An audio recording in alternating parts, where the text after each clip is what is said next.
E começamos o RN de hoje com uma entrevista exclusiva. O ministro da Agricultura, Carlos Fávaro, conversou na tarde de hoje com o nosso repórter, o Márcio Fontinelli. Entre os assuntos, a abertura de novos mercados internacionais para o agronegócio brasileiro, Plano Safra, Seguro Rural e encontros com representantes do setor e a estratégia de renegociação de dívidas dos produtores rurais, aprovada na quinta-feira passada pelo Conselho Monetário Nacional. Confira. Ministro, muito obrigado pela participação do senhor aqui no Canal Rural, em especial no Rural Notícias, e eu queria começar falando de mercado internacional. Eu sei que teve um recorde agora, em março, de abertura de caminhos para isso, né? Para que o Brasil possa exportar mais, e eu queria que o senhor desse essa notícia então e falasse como é que está esse cenário para o nosso setor. Legal, muito obrigado pela oportunidade e também a todos que nos assistem. Vivemos um bom momento nas nossas relações diplomáticas. A volta do presidente Lula ao comando do país e a sua obstinação em fazer visitas internacionais, restabelecer boas relações diplomáticas e de amizade, geram oportunidades comerciais. E ele nos demandou que a gente faça missões governamentais pelos países onde ele passou, levando empresários também para buscar a reconexão ou até a conexão onde não existia e, com isso, gerar oportunidades comerciais. É importante dizer, quando a gente fala abrimos novos mercados, não é abrir uma portinha lá, um mercado para comprar e vender, não. É um tratado entre os países que podem fazer relações comerciais daquele produto que foi liberado para comercializar. O Brasil, nesses 15 meses do presidente Lula, né, no terceiro mandato, abrimos 104 novos mercados, um recorde absoluto. 49 países que nós não tínhamos relações comerciais com produtos do agro, passamos a ter agora, 49 países. Além disso, os mercados que já eram abertos, por exemplo, a China, nós tínhamos mercados abertos para diversos produtos, entre eles as proteínas animais, as carnes. Mas, além disso, a ampliação foi tão forte que agora, em março, habilitamos 38 novas plantas frigoríficas para aquele país numa única habilitação, recorde absoluto. Então, é o resultado do trabalho, da dedicação. Isso gerou 166 bilhões de dólares na balança comercial em 2023. Isso é emprego aqui dentro, é renda aqui dentro, é oportunidade de crescimento aqui no Brasil com os nossos produtos fornecendo para o mundo. E tenho certeza que isso ajudou toda a economia. O PIB do agronegócio ano passado, apesar dos preços commodities já achatados, foram 15% maior, ajudando o PIB brasileiro a dar um superávit, um crescimento de quase 3%. Então, a economia indo bem, o agronegócio ajudando, vendendo para o mundo, se consolidando como um grande produtor de alimentos para o mundo e para o Brasil. Ministro, o senhor falou em economia e a gente tem que lembrar que na quinta-feira passada teve a reunião no Conselho Monetário Nacional, onde foi estabelecido como que seria o formato da renegociação das dívidas dos produtores que passaram por tantos problemas, inclusive em relação ao clima. O senhor também citou as commodities, também tem essa questão do preço. Então, eu queria que o senhor desse um pouquinho mais de detalhes do que foi acertado e, principalmente, o produtor, né, a família ali que vive dessa renda, desses grãos em especial, não é só a questão não é só dos grãos, tem outras áreas também, mas enfim, como é que ele vai ser beneficiado com tudo isso? Bom, perfeitamente, veja, ainda no mês de março, nós já começamos os anúncios, e isso foi um pedido do presidente Lula. O governo está muito conectado com o dia a dia das pessoas e sabe das necessidades.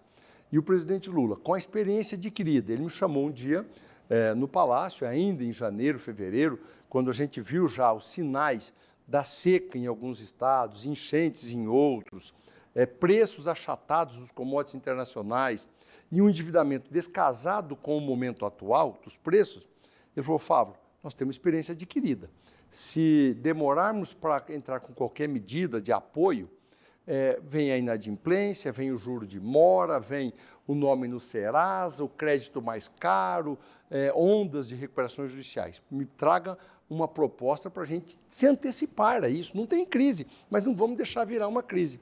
Então, pela primeira vez, eu não me lembro um governo, antes mesmo de terminar a safra, já reconhecendo que teremos alguns problemas pontuais em alguns setores, não é toda a agropecuária brasileira, mas soja, milho, pecuária de corte, corte, pecuária leiteira, estão com problemas de renda em função de climas e preços, né, e de descasamento de dívidas.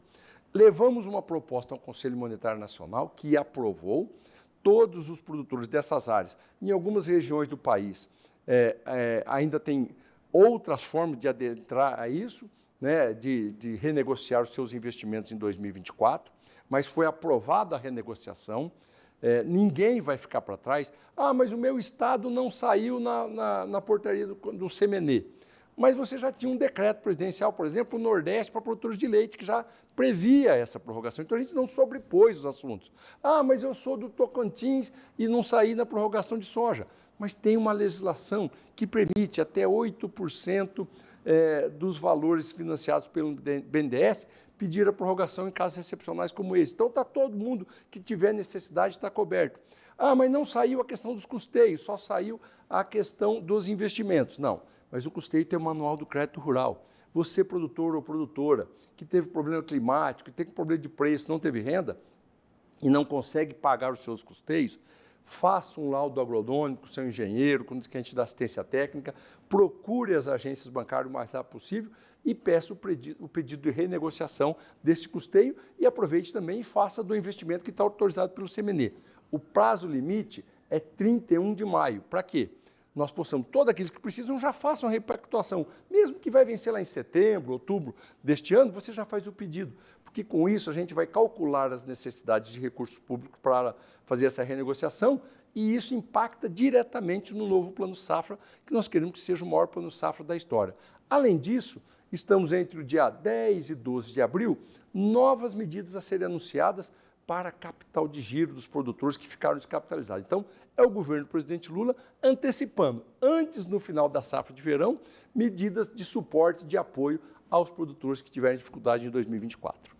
Plano Safra, aproveitando que o senhor comentou, a gente tem que entrar um pouquinho mais nesse assunto. Como é que está a expectativa e como é que está o trabalho em torno disso?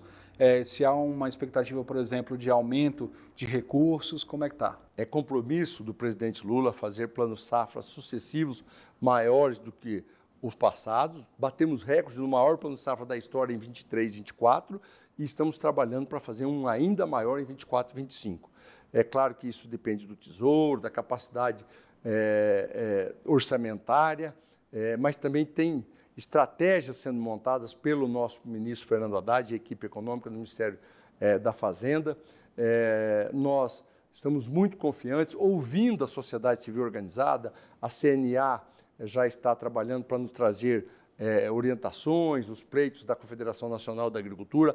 A OCB já nos entregou um documento com as suas propostas, a Organização das Cooperativas Brasileiras, e na medida que a gente vai colhendo as propostas, dialogando com o Ministério da Fazenda, tenho certeza que anunciaremos na virada do semestre um maior plano safra da história do Brasil. Então está bem encaminhado. Está bem encaminhado, estamos trabalhando muito, vários aspectos, muito se discute questão de seguro rural, de modernização, Proagro, mais recursos para subvenção, modernização. Estamos pensando tudo num arcabouço importante para o Plano Safra. Também estamos olhando formas de reconhecimento. Começamos o ano passado, mas tivemos algumas dificuldades. Vamos ampliar o reconhecimento de produtores que tenham boas práticas. Aqui, no Ministério da Agricultura, nós queremos premiar, junto com a Fazenda, junto com o governo do presidente Lula, aqueles produtores que produzem com sustentabilidade.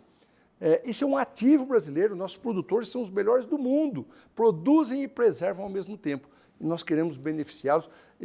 Isso já foi uma proposta do Plano Safra atual, com dificuldade de implementação, porque nós não tínhamos regramento estabelecido. Nunca na história se fez isso. Mas agora nós estamos estabelecendo isso e tenho convicção que facilitaremos o reconhecimento e pagar uma forma de prêmio aos produtores que têm boas práticas, e isso é um grande ativo brasileiro para o mundo.